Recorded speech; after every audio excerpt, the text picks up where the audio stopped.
Hey BC, I am here today to do a contest entry for my good friend Logan over at SWELLHEADS Network. You've seen Logan on my channel before. We did an REM Top 10 Songs video. Also, Logan this past week sent me some excellent VCLT, Deep Purple's Live in Japan double album.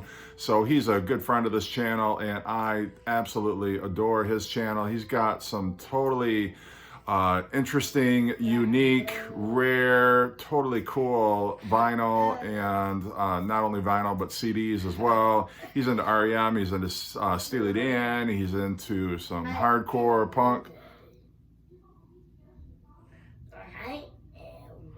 Can I do my video now? Yeah. Okay. Oh, go ahead. Thank you. He's into a lot of very cool stuff. If you haven't checked him out yet, make sure you do, and also make sure you give him a sub. So he's having a contest because he has reached 700 subs, which is an amazing accomplishment, and absolutely he deserves it. He's one of the coolest people in the VC. So I want to jump into his contest right now, and this is one of the most interesting and unique ideas that I've seen come out of threads or contests. And what Logan wants us to do is he wants us to show 5 albums that we are sure nobody else is into or loves or is as big a fan of as we are. So I picked 5 from my collection and I am going to go through them one by one. First one that I'm going to show is Curiosity Killed the Cat. Now, they look like a boy band, but they're actually, this album is from 1987, I believe, and they actually sound a lot like Simply Red. They've got kind of that jazzy kind of flavor to their music. It's got some pop sensibility to it, but it's really cool. I have loved this album since the first time I heard it. The single off of here was Misfit. I don't know how I heard that on the radio because I've never heard it on the radio since, but I had the cassette originally, then I got the CD, and now I've got the vinyl. So I have never heard anybody talk about this album or say they even own it.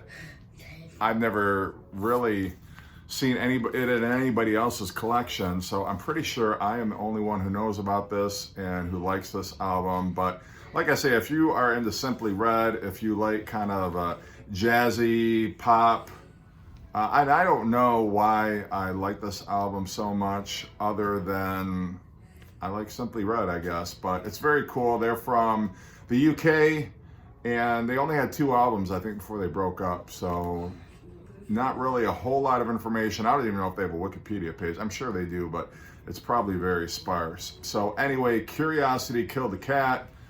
This album is called Keep Your Distance, and this is one of the few bands who actually have a song named after their band name. So they have a song on here called Curiosity Killed the Cat.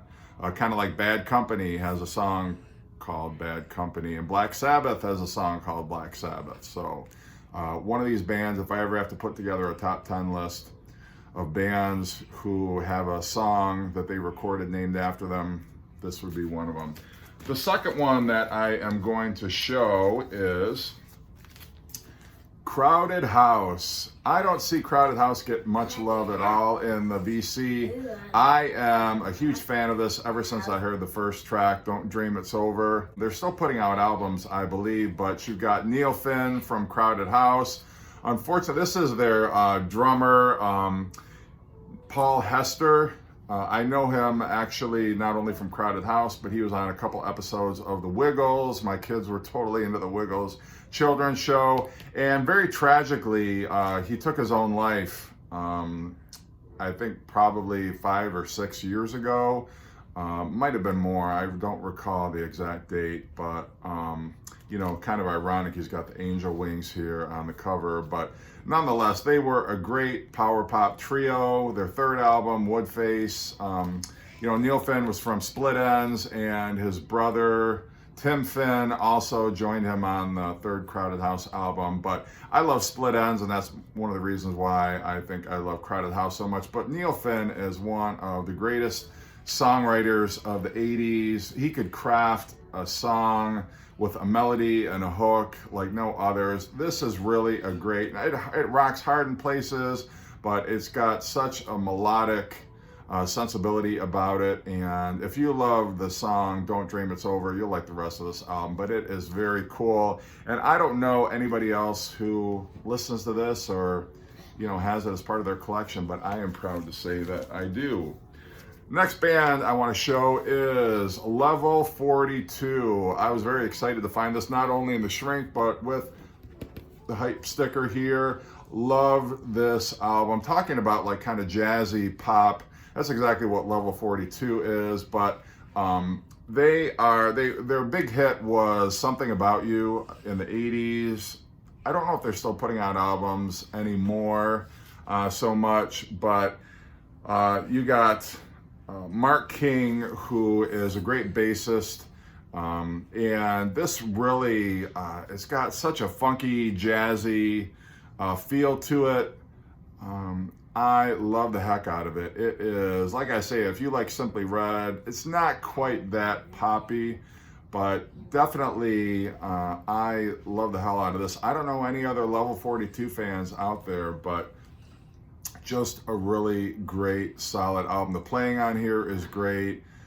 It doesn't sound too much like it's an 80s, you know, a product of the 80s, but I love the album cover. I love Level 42. I love their follow-up album also, which was Running in the Family, and then they've had a couple other albums, some in the 90s, and they had, I think, a couple years ago a single, but they didn't really put out a full album, so I don't know what the state of the band is right now, but I love Level 42, and I'm proud to say it, but I don't know anybody else who digs Level 42. Am I the only one? Possibly. I think I might be. Next one, and you've heard me talk about this on my show. I've never dedicated an entire show to this particular artist, but I love this album. It's definitely like a synth pop album, but Thomas Dolby is who I'm talking about, and this is his first album, The Golden Age of Wireless. It was released, I believe, in 1982 or 1983. The big hit off of here was She Blinded Me with Science. And so everybody thinks that, oh, well, that was a novelty hit and Thomas Dolby was a one-hit wonder. But I am here to tell you, if you love synth pop, if you love Depeche Mode, if you like Kraftwerk, if you like OMD, if you like even some of the synth pop stuff of The Cure, anything synth pop from the early 80s, you will love this album. And it's got great songwriting on here, just very moody but melodic, and I love it.